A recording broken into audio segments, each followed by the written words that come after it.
The US has blocked a joint bid by Pakistan and China to designate the Balochistan Liberation Army (BLA) and the Majid Brigade as a terrorist entity under the UNSC terrorist sanctions regime at the United Nations Security Council.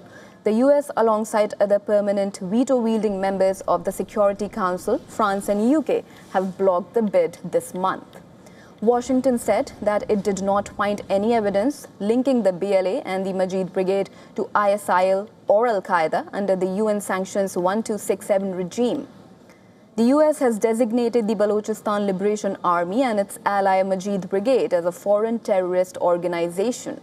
The US State Department added that Majid Brigade as an alias to BLA under the specially designated Global Terrorist SDTGT designation.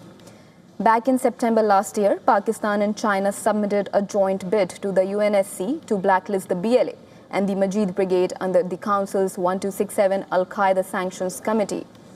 Pakistan's permanent representative to the UN said that several terror entities, including the BLA and the Majid Brigade, operate from Afghan sanctuaries. He also added that 60 terror camps serve as hubs for enabling cross-border infiltration and attacks. Pakistan currently sits in the 15-nation Security Council as a non-permanent member.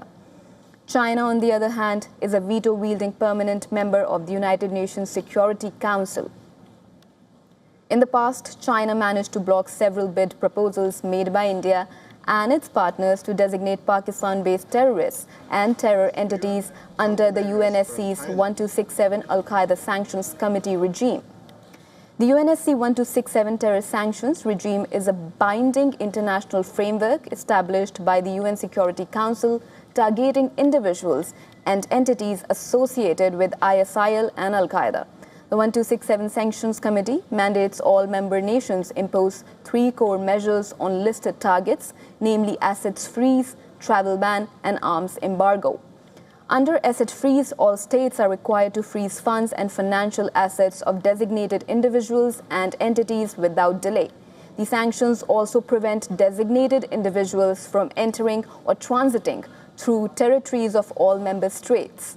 Furthermore, the UN sanctions also prohibit the direct or indirect supply, sale, or transfer of all types of weapons, military equipment, and related assistance to listed targets.